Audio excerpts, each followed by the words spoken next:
शिक्षा मनोविज्ञान educational psychology. What is educational psychology?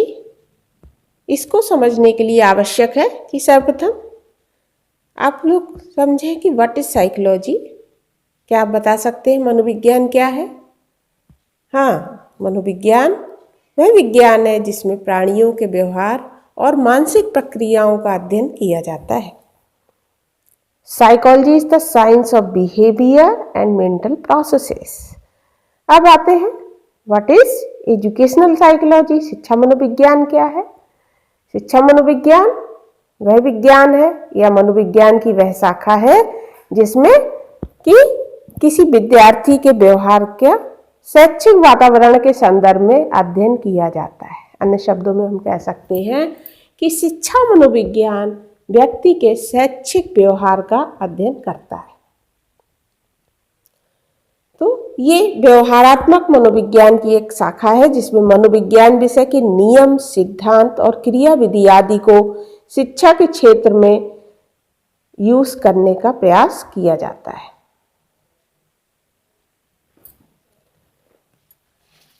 अब प्रश्न ये उठता है कि शिक्षा मनोविज्ञान में दो शब्द आते हैं, शिक्षा और मनोविज्ञान, तो दोनों में क्या कनेक्शन है? शिक्षा क्या है? What is education? शिक्षा या एजुकेशन अपने आप में सभी प्रकार से विद्यार्थी के व्यवहार में परिवर्तन लाने का एक साधन है। शिक्षा से क्या होता है? व्यवहार में परिवर्तन और परिमार्जन होता है। इसका उद्देश्य विद्यार्थी के व्यवहार में उचित परिवर्तन कर उसके व्यक्तित्व का सर्वांगीण विकास करना है और इस उद्देश्य की प्राप्ति में शिक्षा मनोविज्ञान बहुत अधिक सहायक है। शिक्षा मनोविज्ञान आवश्यक ज्ञान और कौशल प्रदान करता है जिसके द्वारा व्यक्ति उचित परिवर्तन कर उसके व्यक्तित्व का सर्वांगीण विकास कर सकता है। अब कुछ परिभाषाएं, शिक्षा मनोविज्ञान की कुछ डेफिनेशंस को हम डिस्कस करेंगे। सर्वप्रथम स्किनर की परिभाषा। स्किनर 1958 के अनुसार educational psychology is that branch of psychology which deals with teaching and learning. शिक्षा मनोविज्ञान मनोविज्ञान की वह शाखा है जो शिक्षण एवं सीखने से संबंधित है। नेक्स्ट डेफिनेशन है क्रो एंड क्रो की। क्रो एंड क्रो के अनुसार educational psychology describes and explains the learning experiences of an individual from birth through old age. Crow and crow के अनुसार शिक्षा मनोविज्ञान व्यक्ति के जन्म से लेकर वृद्धावस्था तक के सीखने संबंधी अनुभवों का वर्णन और व्याख्या करता है। तो स्किनर और क्रो एंड क्रो दोनों की परिभाषा इस बात पे बल देती है कि शिक्षा मनोविज्ञान सीखने और सिखाने का मनोविज्ञान है। शिक्षा की प्रक्रिया में सीखने और सिखाने का एक विशेष स्थान है और शिक्षार्थी इस प्रक्रिया की एक बहुत ही महत्वपूर्ण कड़ी है। इस तरह इसके जो डिफाइन किया जा रहा है कि शिक्षा मनोविज्ञान शैक्षिक पृष्ठभूमि में या एजुकेशनल बैकग्राउंड में शिक्षार्थी के अनुभवों और व्यवहारों का अध्ययन करने का एक साधन है। एक और परिभाषा है जो कि पील महोदय ने दी है, पील 1956। इनके अनुसार educational psychology is the science of education. बहुत ही संक्षिप्त और बहुत ही अच्छी परिभाषा। शिक्षा मनोविज्ञान शिक्षा का विज्ञान है।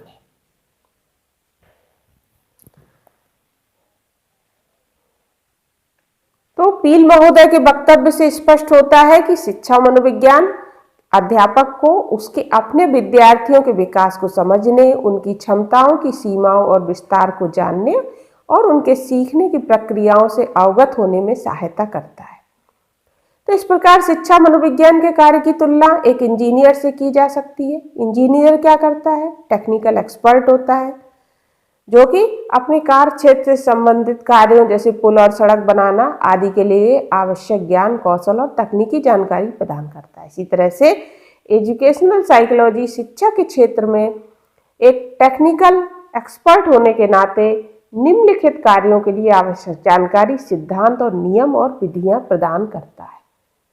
पहला, शैक्षिक पृष्ठभूमि में शिक्षार्थी के व्यवहार को समझने के लिए और दूसरा उसके व्यवहार में उचित परिवर्तन करके व्यक्तित्व का सर्वांगीण विकास करने के लिए। तो इस तरह से शिक्षा मनोविज्ञान में शिक्षा का वैज्ञानिक तरीके से कैसे विद्यार्थियों का अध्ययन कराया जाए, शैक्षिक व्यवहार को कैसे समझा जाए और कैसे विद्यार्थियों के व्यवहार में जहाँ परिवर्तन की आवश्यकता है उसको कैसे परिवर्तन करके उनके व्यक्तित्व का सर्वांगीण विकास किया जाए।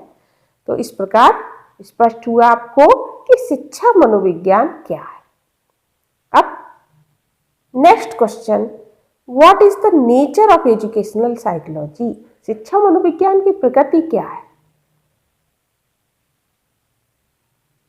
आपने परिभाषाओं को देखा, इन परिभाषाओं के आधार पर हम शिक्षा मनोविज्ञान की प्रकृति को वन बाई वन क्लियर करेंगे। फर्स्ट, शिक्षा मनोविज्ञान मनोविज्ञान की व्यवहारात्मक शाखाओं में से एक है। मनोविज्ञान के सिद्धांत, नियम और विधियों का प्रयोग करके यह विद्यार्थियों के अनुभवों और व्यवहार का अध्ययन करने में सहायक होता है। सेकंड, मनोविज्ञान में जीवधारियों के जीवन की समस्त क्रियाओं से संबंधित व्यवहार का अध्ययन होता है, जबकि शिक्षा मनोविज्ञान क्या है? शैक्षणिक पृष्ठभूमि में विद्यार्थी के व्यवहार का अध्ययन करता है। साइकोलॉजी में सभी जीवित प्राणियों के व्यवहारों का अध्ययन होता है, मानसिक प्रक्रियाओं का। एजुकेशनल साइकोलॉजी में केवल एजुकेशनल बैकग्राउंड में शिक्षार्थी के व्यवहार का अध्ययन किया जाता है। थर्ड, शिक्षा मनोविज्ञान शिक्षा क्यों, education why and education what, शिक्षा क्यों और शिक्षा क्या जैसे प्रश्नों का उत्तर देने में अपने आप को असमर्थ पाता है। ये प्रश्न शिक्षा दर्शन द्वारा सुलझाए जाते हैं। शिक्षा मनोविज्ञान क्या करता है?